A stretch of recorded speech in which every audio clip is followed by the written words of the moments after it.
मैं रिक्वेस्ट करती हूँ सभी से भी रहती है कि हमारे स्कूल से निकलने वाले बच्चे हर क्षेत्र में अग्रणी हूँ और स्वागत सरकार करें, पुष्प भेंट कर, शोर उठाकर इस्लामी सर से भी रिक्वेस्ट करती हूँ।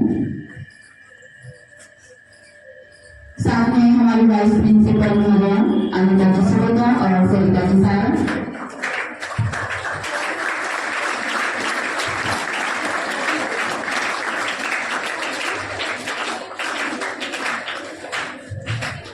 और इस प्रकार इस्लामी सर से और मैडम से रिक्वेस्ट करती हूँ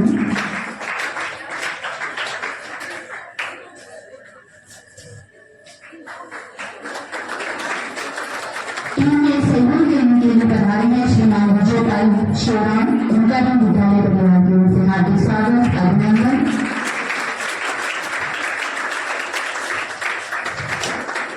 और साथ में है सुश्री वंदना कमल, उनका भी विद्यालय परिवार की ओर से स्वागत अभिनंदन।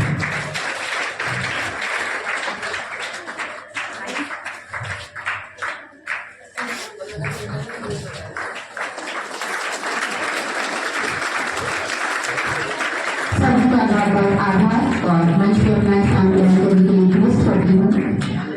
जैसा कि आपको दिखाया गया है, ये तालुका विधिक सेवा समिति है जो कि कानूनी सहायता, ऐसे बहुत सारे कार्यक्रम हैं जो इनके द्वारा संचालित होते हैं। समय समय पर समाज को जागरूक करने के लिए ये तत्पर है, एक्टिव है।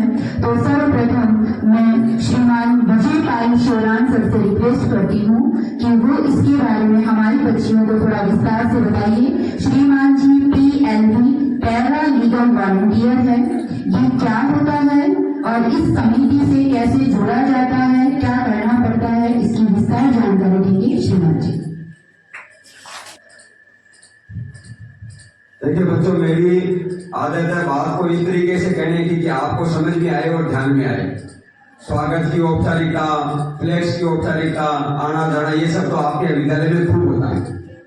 पर ये जो अगला लगभग जो आधे घंटे का समय है लगभग, ये आपके जीवन में एक नई ऊंचाई दे सकता है।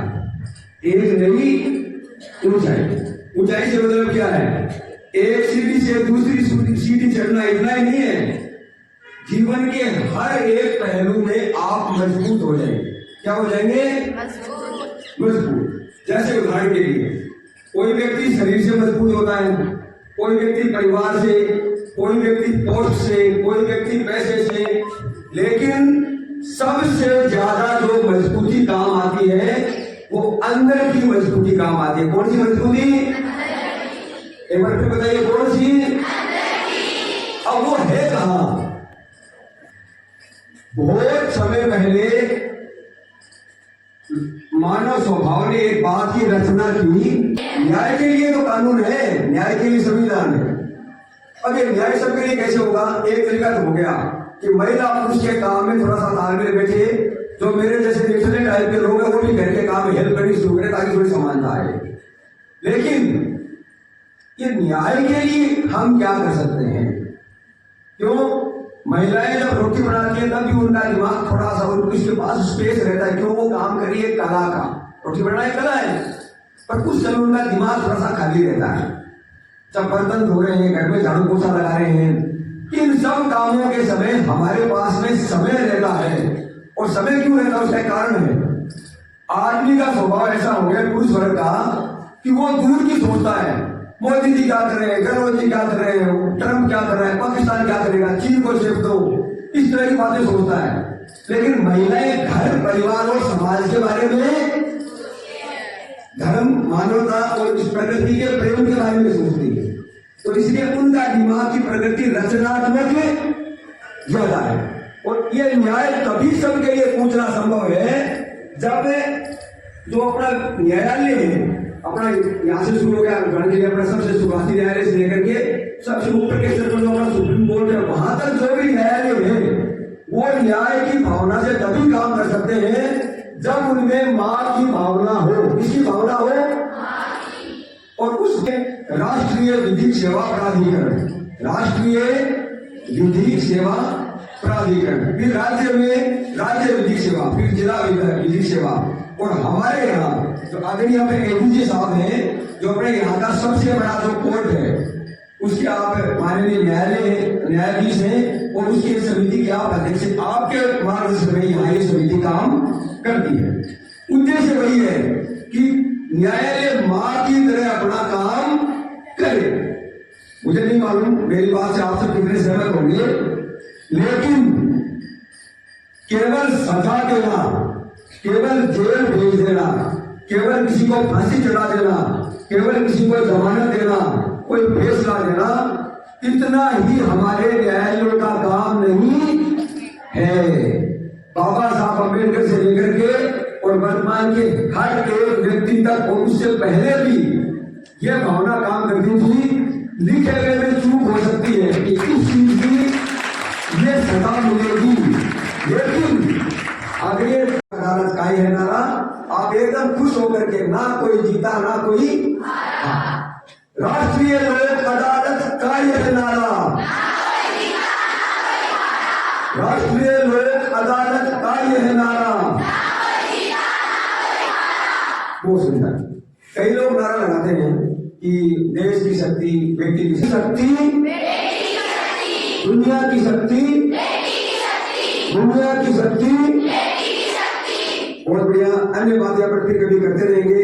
मेरे को बात किसी पर टूटी लगी तो माफी चाहता हूँ। बहुत बहुत धन्यवाद आप सभी का। मैंने आपको बहुत सारी जानकारी दी अपने घरेलू, अपने सामाजिक स्तर से शुरू करते हुए, और अब एविलम मैं श्रीमान जी से रिक्वेस्ट करती हूँ हमारे बच्चों को आशीर्वचन हेतु उदाहरण हेतु।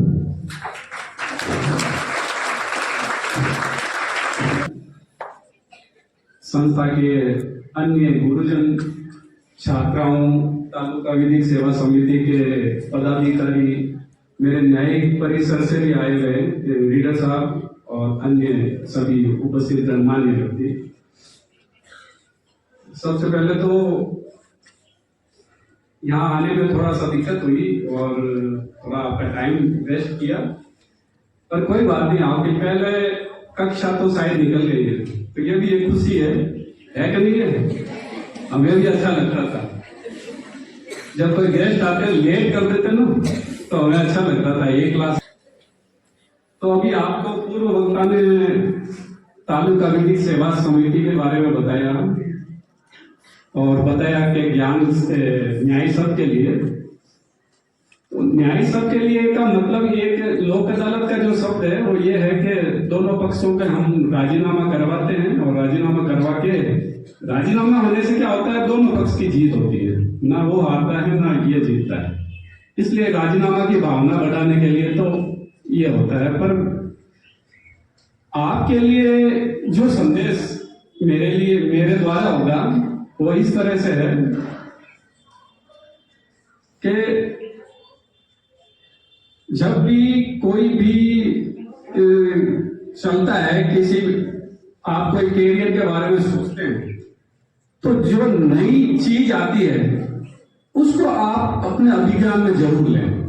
आज की तारीख में सबसे ज्यादा जो है तकनीकी जो विषय है, ये अपने आप में आपको इतना परिपूर्ण बनाएगा, वो समाज में आगे लेके जाएगा।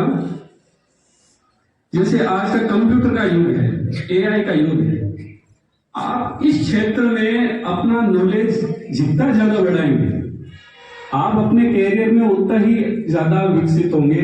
और आगे की जो भी परिस्थितियां हैं, क्योंकि समाज में जब एक स्थिति आती है, आज आप पूर्व के समाज की कोई कल्पना कर सकते हैं क्या किसी प्रकार से, कि जब पहले थे लाइट नहीं थी, पहले थे वाहन नहीं थे, तो आज उसकी कल्पना की जा सकती है क्या? नहीं की जा सकती।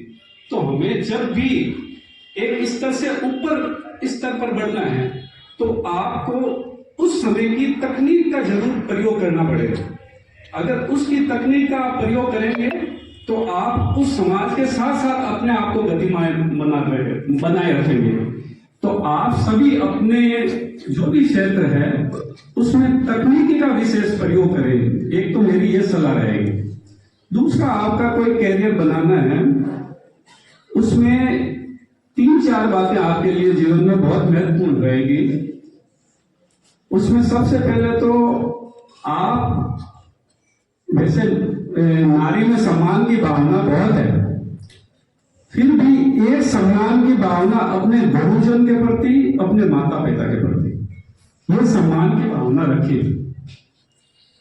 मेरे कहने का तात्पर्य ये रहेगा कि आप किसी से भी किसी प्रकार की कोई बात करते हैं तो उसकी रिप्लाई तभी उसी प्रकार से आती है जिस प्रकार आप बात करते हैं। जैसे आपने बता, आप कोई रास्ते पर चलते हैं और आपको कोई रास्ते की जानकारी चाहिए, आपने किसी को कहा ये रास्ता रोज जाता है क्या, तो वो सामने वाला व्यक्ति उसका प्रत्युत्तर भी उसी प्रकार का देगा, परंतु आपने उसको एक संबोधन करके हुए पूछा, एक सम्मान के भावना से पूछा, तो उसका प्रत्युत्तर भी इसी प्रकार का आएगा। आपके माता पिता, आपके गुरुजन, ये सब आपके स्तर से ऊपर उठ के ये चीज दे चुके हैं। तो आपके माता पिता ने क्या किया, अरे भाई आप ये कहते हो, आप तो कुछ बनना ही नहीं, मुझे कहते हो, तो ये भावना आप नहीं रखना है कि आप कुछ बनने नहीं, पिताजी मुझे कहते हैं और कहते हैं कि आप ये बन जाओ, अरे आप तो बने ही नहीं। उन्होंने आपको इसलिए कहा क्योंकि उन्होंने अपने जीवन से अनुभव लिया, अनुभव के आधार पर कहते हैं कि ये मार्ग ये अच्छा है, ये बुरा है, तो उनका एक अनुभव है। तो आप अपने माता पिता के प्रति सम्मान रखेंगे, आप अपने गुरुजन के प्रति सम्मान रखेंगे। इसके पीछे दूसरी थ्योरी यह भी है कि अगर आपने सम्मान के आधार पर अपने माता पिता से बातचीत की तो उनका जो आशीर्वचन होता है ना, वो अपने उनके कर्मों का कुछ भाग वो आपको आशीर्वाद के तौर पर देते हैं, तो आपके कर्म में वो आशीर्वाद जुड़ता है और आपको उन्नति की तरफ ले जाते हैं। तो दूसरा मेरा विषय आपके उन्नति के लिए ये रहेगा कि आप अपने गुरुजनों का, अपने माता पिता का सम्मान करें। तीसरा विषय में आपके उन्नति के लिए ये कहना चाहूंगा कि आप का जो अध्ययन का क्षेत्र है, उस अध्ययन में आप जो अध्ययन करते हैं उसकी जो आपको एक सीमा बांधनी पड़ेगी। आपके जीवन में जब आप सुबह उठ के दिनचर्या अपनी बनाते हैं, दिनचर्या बना करने के बाद में आपको यह देखना पड़ेगा कि मैं कौन से जो कार्य है वो मेरे लिए अति महत्वपूर्ण है, कौन से कार्य मेरे लिए महत्वपूर्ण नहीं। जो कार्य महत्वपूर्ण नहीं है उन पर अपना समय कम देवे और जो कार्य महत्वपूर्ण है उन पर अपना समय ज्यादा दे, अध्यापन के विषय में ज्यादा देवे या अन्य खेलकूद में उनमें ज्यादा देवे। तो उसके लिए सबसे बड़ा यही है ना कि जो चीज खाली होती है उस समय उस चीज में कुछ भरा जा सकता है। तो सुबह का वक्त ऐसा वक्त होता है जहां पर आदमी पूर्ण शरीर से, जैसे नींद से जगा है, उसके दिमाग में दूसरे विचार नहीं होते पूरे दिन के, तो उस समय को आप अपने अध्यापन के लिए चुनें। जो चीज आप 3 बार पढ़ के, पूरे दिन में 3 बार पढ़ेंगे, वो एक बार पढ़ोगे तो भी सुबह के समय में आपको याद हो जाएगी। तो आपका एक होता है ना कि early to bed and early to rise makes a man healthy wealthy and wise, यानी आप जल्दी सोएं, जल्दी उठें और उसके बाद में अपना सुबह उठ के अध्यापन का वर्क करें, तो आपको उसका परिणाम अच्छा मिलेगा। छोटी बात मैं कहूंगा, आपकी जो भी लेखनी है उस पर विशेष ध्यान दें। आपकी लेखनी जितनी अच्छी होगी, जितना सुंदर होगा, आपको आपके अध्यापक 2 नंबर अतिरिक्त देंगे उसमें। तो लेखनी को सुंदर बनाए। तो मैंने आपके सामने आपकी उन्नति के बारे में 4 विषय रखे। क्या रखा?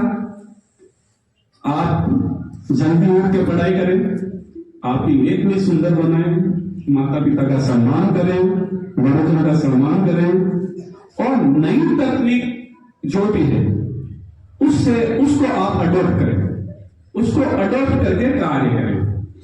ये चीजें आप अपने जीवन में समावेश करेंगे तो आप भी किसी भी क्षेत्र में, चाहे न्याय व्यवस्था में जाने की कोई आवश्यकता नहीं है, किसी भी क्षेत्र में आप उन्नति कर सकते हैं। और मैं ये कहूंगा कि आप किसी भी क्षेत्र में अपना जो इंटरेस्ट रखते हैं ना, उस क्षेत्र में पारंगत हो पूरे। कोई जरूरी नहीं है पढ़ाई के क्षेत्र में, अब भले ही ये बात अटपटी लगे, परंतु जो खेलकूद में अभिरुचि रखता है, उसको खेलकूद में अभिरुचि रख के एक मुकाम हासिल करना है।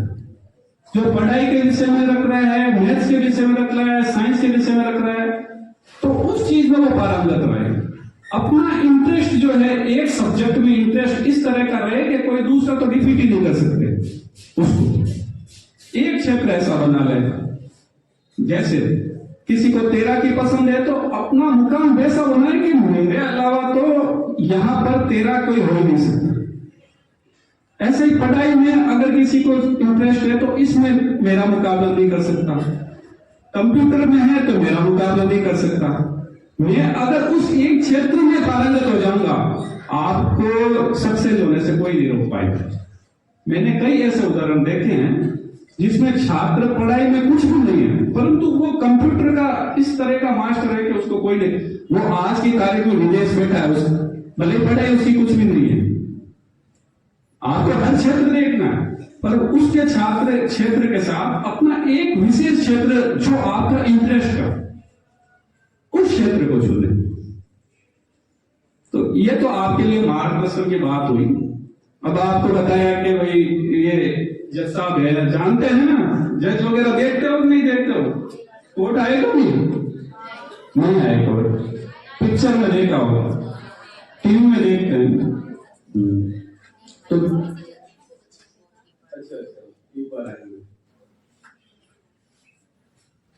मैं भी इसी तरह सामान्य छात्र था, हम भी इसी तरह लाइन में बैठते थे। हमारा भी कई ऊपर से कहीं सिलेक्शन नहीं हुआ, आपकी तरह ही इसी पंक्ति में बैठा हुआ छात्र में रहा हूं।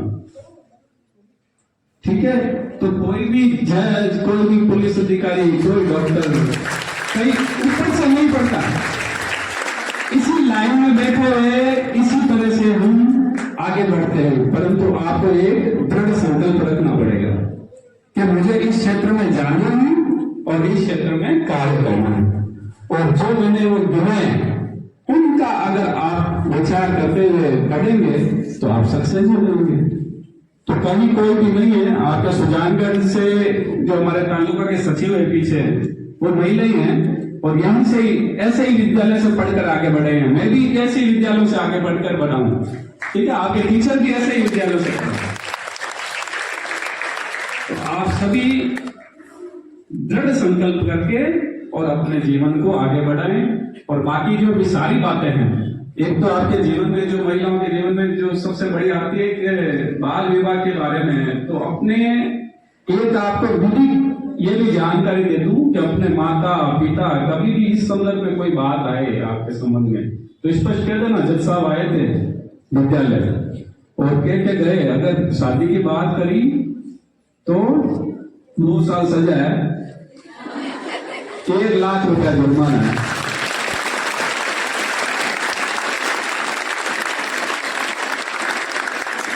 डायरेक्ट शिकायत करूंगी कहां पर? तालुका विधिक सेवा प्राधिकरण समिति, सीधी शिकायत करूंगी। ठीक है, तो मेरे साथी बताए 2 साल की सजा, और कोई बीच में भूले माँ बाप के बीच में भाई, उसको कहना तेरे को भी जाएगा। कोई पंडित, कोई बारात टेंट वाला आए, वो बोले तू भी जाएगा। कोई पंडित कहे तू भी जाएगा, और कोई बाराती कहे तो कहा मेरी शादी में आ गया तो तू भी जाएगा। जो बाल विवाह के संबंध में कोई बात करता है, कोई जो भी उसका भागीदार है, सब पर कहता है कितने साल की सजा, कितना जुर्माना, बस। और ज्यादा नहीं माने तो तालुका के बात करनी है। आपका कहने का प्रभाव पड़ेगा तो ये मान के चलना, मेरे यहाँ कह देना जज साहब ने कहा है, मेरा नाम लेके कह देना। अच्छा नाम तो क्या मैं एडीजे साहब ने कहा है। तो आपने मुझे सुना और अपने जो मैंने बातें कही है इस पर आप विचार करेंगे, ठीक है। और अपना एक में आज आपको एक चीज बात और कहूंगा। आज का मैंने पेपर पढ़ा, पेपर का प्रश्न पहला पढ़ा, पहले प्रश्न में 7 न्यूज थी और 7 न्यूज एक्सीडेंट थी। आप सभी से विनती है, कोई भी 18 साल के कम बालिकाएं हैं, किसी प्रकार का है, ये जो व्हीकल वगैरह है ना, बिना लाइसेंस जब तक आप चलाने में पारंगत नहीं हो, नहीं आपका घर पे कोई इंतजार कर रहा है, ठीक है, उसका जीवन खत्म हो जाता है। तो ये चीज जो मैं आज पढ़ के आया प्रारंभिक, तो ये आप बिना लाइसेंस कोई भी, और जब लाइसेंस मिल जाए तो भी अपना हेलमेट लगा के और फिर आप वाहन चलाएं, ठीक है। आपने मुझे सुना, धन्यवाद। आभार श्रीमान एडीजी साहब का। एडीजी की फुल फॉर्म होती है अपर जिला न्यायाधीश।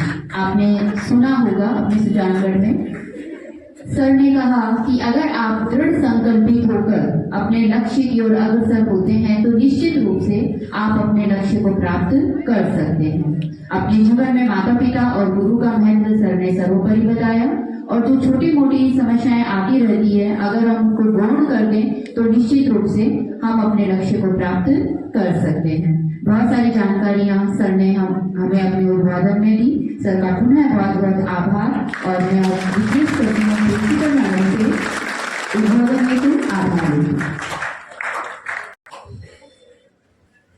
आज के इस कार्यक्रम के मुख्य अतिथि एडीजे श्रीमान महेंद्र प्रताप जी भाटी साहब, साहब जो हमारे भामाशाह प्रतिनिधि हैं, तालुका विधिक सेवा के प्रतिनिधि चौरान साहब, वंदना जी, मेरे सहयोगी स्टाफ सदस्यों, प्रिय छात्रा। वास्तव में बहुत गौरव का विषय है कि हमारे पास इतनी महान हस्तियां आके हमारे बच्चों को आशीर्वाद देती हैं। सर ने जितनी भी बातें बताई सब आपको अपने आचरण में ढालने वाली है, और एक बात पुनः ये सिद्ध हो जाती है कि कोई भी व्यक्ति जहां है वो उसके लायक है, उनमें वो सारी क्वालिटीज होती है। किसी के प्रति सम्मान के भाव होंगे तो हमें भी सम्मान मिलेगा। हम वही सुनना चाहते हैं जो हमें अच्छा लगता है। सर ने जैसा ही बताया कि 18 साल से पहले शादी नहीं करनी, सारे बच्चे खुश हो गए। दूसरी बात सर ने बताई कि 18 साल से पहले जब तक लाइसेंस नहीं बने तब तक व्हीकल नहीं चलाना, बच्चे चुप हो गए। कहने का मतलब ये है कि अनुशासन में रहने में जोर बहुत आता है, और हमारे जीवन में 2 शब्द हैं, अनुशासन और अफसोस। अगर बचपन से अनुशासन में रहेंगे वहां पहुंच जाएंगे जहां चाहते हैं। जैसे सर ने अपना उदाहरण बताया, बाकी सबको आप देखते ही हैं, और उस वक्त चूक गए तो अफसोस आपकी लाइफ में जुड़। एक बात सर ने बहुत बड़ी बताई, दृढ़ संकल्प की। वास्तव में आदमी को उसकी सोच महान बनाती है। एक बार एक गांव में अकाल पड़ा, बारिश नहीं हुई, तो सभी गांव वालों ने मिलके निर्णय लिया कि एक तपस्या करने वाले महात्मा जी हैं, उनके पास इलाज है इसका, बरसात का। तो सभी मिलके वहां गए। तो महात्मा जी ने कहा कि आप डांस करो, जब तक आप नाचोगे बरसात आ जाएगी। तो आपके जैसे बच्चे थे, उन्होंने कहा कि इतने बड़े महात्मा जी का नाम सुना है और ये ऐसा टोटका बता रहे हैं, तो उन्होंने नाचना शुरू किया। अब बच्चे तो 5 मिनट 10 मिनट, बच्चे बड़े जो भी थे, जब उम्मीद नहीं होती वो थकने लगे। बोले महात्मा जी का तो ये तरीका कारगर नहीं है। थक गए, बोले इससे तो मैं तो कोई बरसात आएगी, हम थक हो रहे हैं। तो महात्मा जी ने कहा नहीं आई बरसात, के नहीं आई, अब आप बैठो, मैं नाचता हूं, आप देखना बरसात आएगी कि नहीं आएगी। महात्मा जी ने नाचना शुरू किया और वो तब तक नाचे जब तक मूसलाधार बारिश नहीं आई। कोई इंद्र भगवान से सीधा उनका कनेक्शन नहीं था, उस वक्त फोन नहीं हुआ करते थे, लेकिन उनकी इच्छा शक्ति कहें और उनके लक्ष्य पे नजर कि मैंने कोई काम शुरू किया, या तो दम निकलेगा या वो काम होगा, दो ही काम होते हैं। और हमारे बच्चों में सिर्फ उसी चीज की कमी है। आपने वास्तव में अपने अनुभव जो इतने अच्छे सुनाए, बहुत अच्छा लगा ये सुन के कि आप हार जल्दी मान लेते हैं कि मैंने जो काम ठान लिया। सर ने क्या बताया कि कोई भी विषय चुने, वो किसी तरह का भी हो, अगर पानीपता से भी कोई बेचता है तो यूं लगना चाहिए कि उसके पानीपता से अच्छे है, मैं वहां जाके खाऊंगा। तो कोई काम छोटा बड़ा नहीं होता, सारे काम अपने आप में विशेष होते हैं, बशर्ते करने वाले की इच्छा शक्ति इतनी होनी चाहिए कि इसमें मैं सबसे आगे। तो इतना महत्वपूर्ण समय आपने हमें दिया, हमारे बच्चों को गाइड किया, इसके लिए पूरे विद्यालय परिवार की ओर से आपका हार्दिक स्वागत करते हैं। हमारी बच्ची अच्छी बोलते लेकिन वो डगमगा जाते हैं। आज आपको सुना तो सोचेंगे भी जज बन के बहुत सारी क्या है, सीमाएं भी बहुत होती है, जज साहब की बहुत सारी सीमाएं होती है। आपकी तरह दिन भर मौज मस्ती नहीं कर सकते। की आदत है, हम जहाँ किसी डिपार्टमेंट में कार्य करते हैं, जहाँ रहते हैं, तो जो आदमी सुनना सीख लेता है, वो उसके लिए लोग बोलना शुरू हो जाते, उसके बारे में बातें होती हैं। तो सबसे पहले आप सुनने की, सहन करने की आदत सीखें। और आपको एक जानकारी देना चाहता हूँ कि यहाँ की कम से कम 4 बेटियां वर्तमान में जज के रूप में कार्यरत। हो सकता है और मेरे पूर्वजों का बहुत बड़ा नाता है। उन्होंने उस समय आज़ादी से पहले ये सोच थी कि बच्चियां पढ़े, और आज़ादी से पहले ही उन्होंने ये स्कूल की स्थापना की, नींव रखी। तो ये जो हमारे परिवार से मेरी बहनें सब यहीं पढ़ी हुई है, और वर्तमान में जो प्रिंसिपल साहिबा का जो प्रयास है, जो मेहनत है, वो आप सबके सामने है। तो हमें बुलाया, हमारे जज साहब को सुना। तो सबसे पहले त्याग सीखें, अपना लक्ष्य निर्धारित रखें, शॉर्टकट नहीं बनाएं, गोल अपना बड़ा रखें, आपको जरूर सफलता मिलेगी। न्यायालय की जहाँ भी आवश्यकता हो, यहाँ पे हम लोग 3 न्यायालय हैं यहाँ पे। सबसे बड़े न्यायाधीश साहब आपके पास बैठे हैं, हमारे जिला लीगल के सेक्रेटरी साहब हैं। तो आप कभी भी न्यायालय के लिए, जहाँ पे भी आपके साथ अन्याय हो, आप जरूर न्यायालय में आए, सहन नहीं करें। और पोर्टल बने हुए हैं, वहाँ अपने परिवार दर्ज करें और अपनी कंप्लेंट लिखाएं, बड़ों का सम्मान करें। जय हिंद।